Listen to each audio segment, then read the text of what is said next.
Hello friends, welcome to my channel. तो चलिए देखते हैं आज PSIR से 10 क्वेश्चन।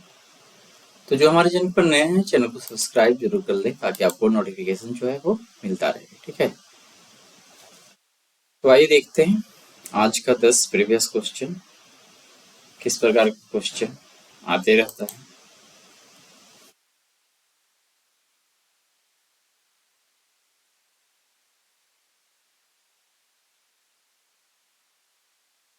तो पहला क्वेश्चन है कि भारत के न्यायालय द्वारा जारी रीटों के संदर्भ में निम्नलिखित कथनों पर विचार कीजिए। तो भारत के न्यायालय जो है 5 प्रकार का रीट जारी करता है, ये तो सबको पता है। तो सिर्फ कुछ आधारित क्वेश्चन हमेशा क्या है, तोड़ मरोड़ कर पूछा ज्यादा रहता है। पहला क्वेश्चन कह रहा है कि प्राइवेट संगठन के विरुद्ध जब तक कि उसको कोई सार्वजनिक कार्य नहीं सौंपा गया हो, परमादेश नहीं होगा। क्या बोल रहा है, किसी प्राइवेट यानी निजी संगठन कोई है, तो यदि उसको सरकारी काम कोई सौंपा गया है तो वो वहां पे मैंडेमेंट्स जारी कर सकती है सरकार, वरना नहीं। ठीक है, तो पहला कथन क्या है, सही ही है। करे किसी कंपनी के विरुद्ध भले ही वो कोई सरकारी कंपनी हो, परमादेश नहीं होगा। क्या बोल रहा है, किसी कंपनी के विरुद्ध भले ही वो सरकार कोई सरकारी कंपनी हो, परमादेश नहीं होगा। मतलब सरकारी कंपनी है कोई, ठीक है, लेकिन उसको मेंटेनेंस नहीं दिया जाएगा, यानी परमादेश नहीं दिया जा सकता है जब तक कि वो सरकार का कुछ उस प्रकार का जो कार्य है, सार्वजनिक कार्य कर रहा हो। तो सिर्फ कॉन्ट्रैक्चुअल क्या बोलते हैं उसको, संविदात्मक, ठीक है, वर्क यदि कर रहा हो तो उस स्थिति में नहीं दिया जाता है। तो ये कथन भी एक तरह से सही ही है। ठीक है, कहीं कहीं आपका इसका डिस्क्रिप्शन मिलेगा कि दो को गलत कर दिया है, लेकिन अभी हम इसको जो यूपीएससी क्वेश्चन का आंसर दिया है उसके अनुसार हमने बना लिया है। कभी इसको और डिटेल से हम देख लेंगे, हो सकता है कि यूपीएससी भी आंसर गलत कर सकता है। ठीक है, लेकिन आंसर फिलहाल वो डी ही था।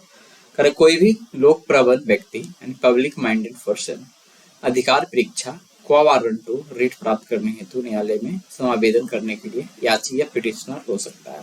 ठीक है, तो लोक प्रबंध व्यक्ति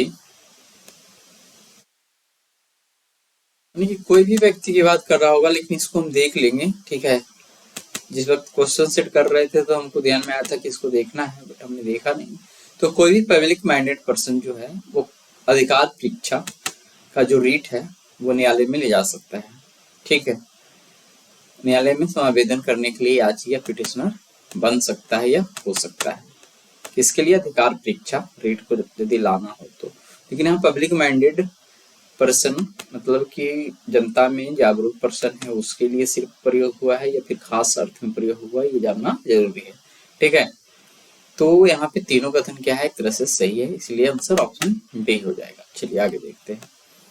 तो यहाँ पे वही है कि अधिकार परीक्षा रीट यह सुनिश्चित करती है कि कोई व्यक्ति अवैध रूप से सार्वजनिक पद पर आसीन ना हो, इसे कोई भी लोक प्रबल व्यक्ति। तो यहाँ पब्लिक माइंडेड पर्सन के बारे में देखना पड़ेगा। ठीक है, यदि जनरल पब्लिक माइंडेड पर्सन की बात कर रहा है तो चलेगा, दायर कर सकता है, भले ही वह व्यक्तिगत रूप से पीड़ित ना हो। तो एक तो अपील होता है कि कोई भी व्यक्ति ला सकता है। अपील जो होता है, मानते हैं कोई व्यक्ति है वो खुद से न्यायालय नहीं जा रहा, उसको समझ में नहीं आ रहा, तो उसके बदले में कोई केस दायर कर सकता है, तो उसको बोलते हैं पब्लिक इंटरेस्ट लिटिगेशन। ठीक है, आगे देखते हैं। आयुष्मान भारत डिजिटल मिशन के संदर्भ में निम्नलिखित कथनों पर विचार कीजिए। ठीक है, इसको शॉर्टकट में एडी आयुष्मान भारत DM, ठीक है, तो ADDM कहते हैं शॉर्टकट में। प्राइवेट अस्पतालों और सरकारी अस्पतालों में इसे अवश्य अपनाना चाहिए। तो जहां तक ध्यान देना है कि आयुष्मान भारत डिजिटल मिशन शुरू भारत सरकार द्वारा जरूर किया गया है, बट यहाँ ये स्वैच्छिक है कि प्राइवेट अस्पताल हो या सरकारी अस्पताल, ये आयुष्मान भारत डिजिटल मिशन को अपनाएगा या नहीं अपनाएगा। ठीक है, तो यहाँ अवश्य अपनाना चाहिए, इस कारण से गलत होना चाहिए ना। फिर चूंकि इसका लक्ष्य स्वास्थ्य की सर्वजनीन व्याप्ति है, अंतोगत्वा भारत के हर नागरिक को इसका हिस्सा हो जाना चाहिए। तो ये भी स्वैच्छिक है, लोगों पे ही छोड़ा गया है कि कौन इसका इसमें भागीदारी करेंगे, कौन सा नागरिक भाग लेगा या नहीं लेगा, ये भी स्वैच्छिक है। इस कारण से ये भी गलत है। अगर ये पूरे देश में निर्बाध रूप से लागू किया जा सकता है तो ये पूरे भारत स्तर पर लागू किया जाने वाला ही एक तरह से मिशन है, ठीक है। स्वैच्छिक है, अलग बात है, बट निर्बाध रूप से ये लागू किया जा सकता है, ठीक है। इस कारण से इसको ही सिर्फ क्या है यूपीएससी ने सही माना है, ऑप्शन बी। क्वेश्चन ये 2022 का होगा, तो 22 का ही है। अगर लोकसभा के उपाध्यक्ष के संदर्भ में निम्नलिखित कथनों पर विचार कीजिए। लोकसभा के कार्य पद्धति और कार्य संचालन नियमों के अनुसार उपाध्यक्ष का निर्वाचन उस तारीख से होगा जो अध्यक्ष नियत करे। तो जहां तक बताया जा रहा है कि ये कथन क्या सही है। लोकसभा के कार्य पद्धति और कार्य संचालन जो नियमों के अनुसार उपाध्यक्ष का निर्वाचन उस तारीख को होगा जो अध्यक्ष नियत करे।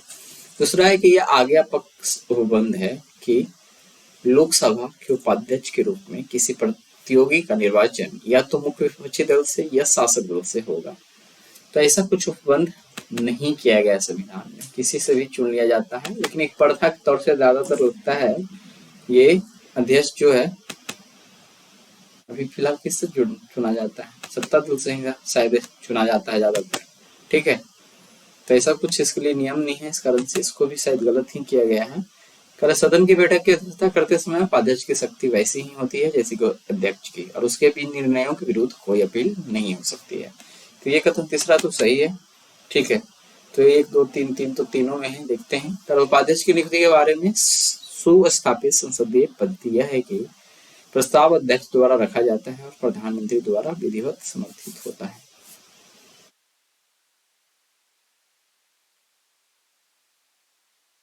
तो कर उपाध्यक्ष की नियुक्ति के बारे में सुस्थापित संसदीय पद्धति यह है कि प्रस्ताव अध्यक्ष द्वारा रखा जाता है और प्रधानमंत्री द्वारा विधिवत समर्थित होता है। ये प्रस्ताव कोई भी ला सकता है मंत्री, ठीक है, जिस कारण से ये गलत हो जाएगा। यहाँ पे 1 और 3 सही होना चाहिए, option A, sorry option A लिख देते हैं, ए, ठीक है, ऑप्शन ए होगा। ये कथन सही है। लोकसभा की प्रक्रिया और कार्य संचालन नियमों के अनुसार उपाध्यक्ष का चुनाव उस तारीख को होगा जो अध्यक्ष द्वारा तय की जाएगी। यह नियम स्पष्ट रूप से अध्यक्ष को चुनाव की तारीख तय करने का अधिकार देता है। दूसरा कथन गलत है क्योंकि ऐसा कोई अनिवार्य प्रावधान नहीं है कि लोकसभा के उपाध्यक्ष का चुनाव या तो मुख्य विपक्ष या सत्तारूढ़ दल से होना चाहिए। यह एक प्रथा हो सकती है लेकिन यह अनिवार्य नहीं है। पर यह कथन सही है। सदन की बैठक की अध्यक्षता करते समय उपाध्यक्ष की शक्तियां अध्यक्ष के समान होती है और उनके फैसलों के खिलाफ कोई अपील नहीं की जा सकती है। उपाध्यक्ष अध्यक्ष की अनुपस्थिति में अध्यक्ष की सभी शक्तियों का प्रयोग करते हैं। चौथा गलत क्यों है। उपाध्यक्ष की नियुक्ति के बारे में सुस्थापित संसदीय प्रक्रिया यह नहीं है कि प्रस्ताव अध्यक्ष द्वारा रखा जाता है और प्रधानमंत्री द्वारा समर्थित होता है। उपाध्यक्ष का चुनाव आमतौर पर सदन में एक प्रस्ताव के माध्यम से होता है जिसे कोई भी सदस्य पेश कर सकता है। यदि किसी विशिष्ट क्षेत्र को भारत के संविधान की 5वीं अनुसूची के अधीन लाया जाए तो निम्नलिखित कथनों में से कौन इसके परिणाम को सर्वोत्तम रूप से प्रतिबिंबित करता है।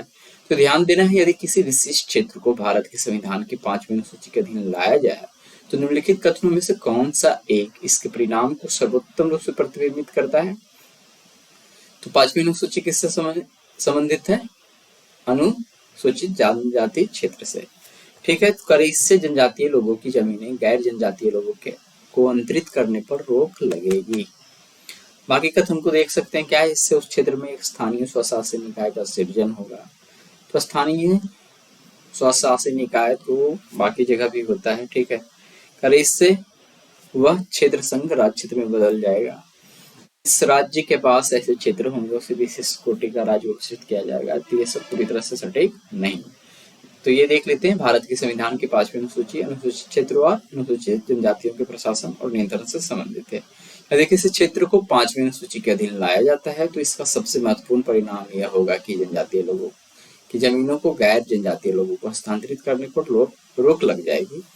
यह अनुसूचित जनजातियों के हितों की रक्षा करने और उनकी भूमि को गैर आदिवासी द्वारा हड़पने से रोकने किया जाता है। निम्नलिखित में कौन सा एक पर्यावरण संरक्षण अधिनियम 1986 के अधीन गठित किया गया है। केंद्रीय जल आयोग था क्या, इसका केंद्रीय जल आयोग होना चाहिए, केंद्रीय भूजल प्राधिकरण है, सॉरी जल प्राधिकरण। निम्नलिखित में कौन सा एक पर्यावरण संरक्षण अधिनियम 1986 के अधीन गठित किया गया था। तो पहला तो गलत है, इसको हटा देते हैं। केंद्रीय भूजल प्राधिकरण पर्यावरण संरक्षण अधिनियम 1986 के तहत गठित निकाय केंद्रीय भूजल प्राधिकरण है। इसका मुख्य कार्य देश में भूजल संसाधनों के प्रबंधन और विनियमन को सुनिश्चित करना है। ठीक है, चलिए आगे देखते हैं। संयुक्त राष्ट्र प्रत्यय समिति, यूनाइटेड नेशंस क्रेडेंशियल्स कमेटी। संयुक्त राष्ट्र प्रत्यय समिति मतलब कि यूनाइटेड नेशंस क्रेडेंशियल समिति के संदर्भ में निम्नलिखित कथनों पर विचार कीजिए। यह संयुक्त राष्ट्र सुरक्षा परिषद द्वारा स्थापित समिति है और इसके पर्यवेक्षण के अधीन काम करती है। तो ध्यान देना है कि यह सुरक्षा परिषद द्वारा स्थापित नहीं होता है, महासभा द्वारा स्थापित होता है। पहला कथन क्या होगा, गलत हो जाएगा। पारंपरिक रूप से प्रतिवर्ष मार्च, जून और सितंबर में इसकी बैठक होती है। किसका, संयुक्त राष्ट्र प्रत्यय समिति का। तो ऐसा कोई डेट फिक्स नहीं है, लेकिन महासभा का जब सत्र चलते रहता है तो उसके बीच में ही होते रहता है। यह महासभा को अनुमोदन हेतु रिपोर्ट प्रस्तुत करने से पूर्व सभी यूएन सदस्यों के प्रत्ययों का आकलन करती है। तो यह कथन सिर्फ सही है, केवल 3 यानी ऑप्शन ए। संयुक्त राष्ट्र महासभा के संदर्भ में निम्नलिखित कथनों पर विचार कीजिए। क्वेश्चन दूसरा है लेकिन उसी से रिलेटेड है। तो यूएन महासभा और गैर सदस्य राज्यों को प्रेक्षक स्थिति प्रदान कर सकती है। तो यूएन जो है महासभा, यूएन का जो महासभा है गैर सदस्य राज्यों को प्रेक्षक स्थिति प्रदान कर सकती है। तो ये कथन सही है। अंततः सरकारी संगठन यूएन महासभा में प्रेक्षक स्थिति पाने का प्रयत्न कर सकते हैं। तो अंततः सरकारी संगठन भी महासभा में, ठीक है, यूएन के महासभा में प्रेक्षक स्थिति प्राप्त कर सकते हैं। यूएन महासभा में स्थायी प्रेक्षक यूएन मुख्यालय में मिशन बनाए रख सकते हैं। तो यूएन महासभा में स्थायी प्रेक्षक यूएन मुख्यालय में मिशन बनाए रख सकते हैं। तो इस कथन के बारे में भी कहा जा रहा है कि ये सही, ऑप्शन डी करेक्ट हो जाएगा। ठीक है, तो संयुक्त राष्ट्र महासभा गैर सदस्य राज्यों को प्रेक्षक यानी ऑब्जर्वर की स्थिति प्रदान कर सकती है। यह स्थिति उन राज्यों को दी जाती है जो संयुक्त राष्ट्र के सदस्य नहीं है लेकिन संयुक्त राष्ट्र के कार्यों में भाग लेने के इच्छुक हैं। फिर अंतर सरकारी संगठन इंटर गवर्नमेंटल ऑर्गेनाइजेशन IGOs भी संयुक्त राष्ट्र महासभा में प्रेक्षक स्थिति पाने का प्रयत्न कर सकते हैं। इससे उन्हें महासभा के कार्यों में भाग लेने और अपने विचारों को प्रस्तुत करने का अवसर मिलता है। यह कथन भी सही है तीसरा कि संयुक्त राष्ट्र महासभा में स्थायी प्रेक्षक यानी परमानेंट ऑब्जर्वर्स जो होते हैं संयुक्त राष्ट्र मुख्यालय में अपनी मिशन बनाए रख सकते हैं। यह उन्हें संयुक्त राष्ट्र के साथ निरंतर संपर्क बनाए रखने और महासभा के कार्यों में सक्रिय रूप से भाग लेने में मदद करता है। भारत में चाय बोर्ड के संदर्भ में निम्नलिखित कथनों पर विचार कीजिए। तो चाय बोर्ड सांविधिक निकाय है, तो मतलब जो कानून के द्वारा स्थापित है। सांविधिक निकाय वही होता है, कानूनी निकाय जिसको बोल सकते हैं, और एक संवैधानिक होता है। तो यहाँ पे सांविधिक है ये, तो ये है। फिर बोल रहे हैं कृषि एवं किसान कल्याण मंत्रालय से संलग्न नियामक निकाय है। तो ये व्यापार से रिलेटेड कोई एक नाम है, ठीक है, वो देख लेंगे। वो है यहाँ पे कृषि एवं किसान कल्याण मंत्रालय से संबंधित नहीं है, दूसरा गलत हो जाएगा। चाय बोर्ड का प्रधान कार्यालय बेंगलुरु में स्थित है। तो चाय बोर्ड का प्रधान कार्यालय बेंगलुरु में न होकर कोलकाता में है, इस कारण से ये गलत है। इस बोर्ड के दुबई और मॉस्को में विदेशी कार्यालय है, तो इसके बारे में शायद सही कहा जा रहा है। तो 1 और 4 सही हो जाएंगे। चाय बोर्ड एक संवैधानिक निकाय है जिसे चाय अधिनियम 1953 के तहत स्थापित किया गया था। यह कथन गलत है। चाय बोर्ड वाणिज्य एवं उद्योग मंत्रालय, ठीक है, वाणिज्य एवं उद्योग मंत्रालय के प्रशासनिक नियंत्रण में है, न कि कृषि एवं किसान कल्याण मंत्रालय। कथन 3, यह कथन गलत है। चाय बोर्ड का प्रधान कार्यालय कोलकाता में स्थित है, न कि बेंगलुरु में। फिर यह कथन भी सही है। चाय बोर्ड के दुबई और मॉस्को में विदेशी चाय के निर्यात को बढ़ावा देने, कहाँ दुबई और मॉस्को, ठीक है, कार्यालय हैं जो चाय के निर्यात को बढ़ावा देने और अंतर्राष्ट्रीय बाजारों में भारतीय चाय के हितों की रक्षा करने में मदद करते हैं। सारभूत रूप में विधि की सम्यक प्रक्रिया का अभिप्राय क्या है? नैसर्गिक न्याय का सिद्धांत, विधि द्वारा स्थापित पद्धति, विधि की निष्पक्ष नियुक्ति और विधि के समक्ष समता। तो इसका आंसर दिया गया है नैसर्गिक न्याय का सिद्धांत। विधि की सम्यक प्रक्रिया का अर्थ यही होता है, अभिप्राय में इस अर्थ ही पूछा जा रहा है। तो विधि की सम्यक प्रक्रिया ड्यू प्रोसेस ऑफ लॉ का एक कानूनी सिद्धांत है जो ये सुनिश्चित करता है कि सरकार किसी व्यक्ति की जीवन स्वतंत्रता या संपत्ति के कानून के अनुसार ही छीन सकती है। अच्छा आंसर तो यही है ना, नैसर्गिक न्याय सिद्धांत। ये पहला नहीं है, पर इसका अर्थ है कि कानून उचित होना चाहिए और कानून को लागू करने की प्रक्रिया निष्पक्ष होनी चाहिए। नैसर्गिक न्याय का सिद्धांत क्या होता है? विधि की समग्र प्रक्रिया सार नैसर्गिक न्याय के सिद्धांत यह सुनिश्चित करते हैं कि किसी व्यक्ति को निष्पक्ष सुनाई का अधिकार है, उसे अपने खिलाफ आरोपों के बारे में जानने का अधिकार है, उसे अपना बचाव करने का अवसर मिलना चाहिए। इसमें कोई भी व्यक्ति अपने ही मामले में न्यायाधीश नहीं हो सकता है। मतलब यहाँ पे एक अच्छा टर्म है, इसमें कोई भी व्यक्ति अपने ही मामले में न्यायाधीश मतलब जज नहीं हो सकता है और दूसरे पक्ष को सुनो जैसे सिद्धांत शामिल है। चलिए आगे देखते हैं। मान लेते हैं किसी न्यायाधीश पे ही कुछ मामला है तो वह अपना फैसला खुद ही नहीं सुना सकता है, ऐसा कुछ कह रहा है। निम्नलिखित कथनों पर विचार कीजिए। भारत में दैनंदिन जेल प्रशासन के लिए जेलों का अनुरक्षण राज्य सरकारें अपने नियमों और विनियमों से करती हैं। तो ध्यान देना है कि भारत में दैनंदिन जेल प्रशासन के लिए जेलों का अनुरक्षण राज्य सरकारें अपने नियमों और विनियमों से करती है। ये बात सही है, ठीक है। यानी कि रेगुलेट करने का काम जो है, नियम कानून जो भी बन जाए संसद से, बट रेगुलेट करने के लिए क्या होता है, राज्य सरकार को अधिकार दिया गया है। भारत में जेल का नियंत्रण जेल अधिनियम 1854 द्वारा किया जाता है, जिससे जेल का विषय स्पष्ट रूप से प्रांतीय सरकारों के नियंत्रण में रहा है, ठीक है। प्रांतीय सरकार अब क्या है, राज्य सरकार कहलाता है। यहाँ पे दोनों कथन सही और व्याख्या भी है क्या 10 का ये, हाँ। यहाँ पे राज्य की बात किया है, फिर यहाँ प्रांतीय सरकारों के नियंत्रण में है, इसीलिए पहला कथन ही सही होगा। कथन 1 और 2 दोनों सही है तथा कथन 2 कथन के की व्याख्या करते हैं। तो भारत में जेलों का प्रशासन और रखरखाव राज्य सरकार की जिम्मेदारी है। राज्य सरकारें अपने नियमों और विनियमों के अनुसार जेलों का प्रबंधन करती है। यह कथन भी सत्य है। भारत में जेल अधिनियम 1894 जेल के नियंत्रण के लिए प्रमुख कानून है। इस अधिनियम ने स्पष्ट रूप से जेलों को प्रांतीय सरकारों, जो अब राज्य सरकारें कहलाती है, के नियंत्रण में रखा गया है। तो जेल अधिनियम 1894 ने जेलों के प्रशासन प्रांतीय सरकार को सौंप दिया है, इसलिए राज्य सरकार अपने नियम और विनियमों के अनुसार जेलों का रखरखाव करती है।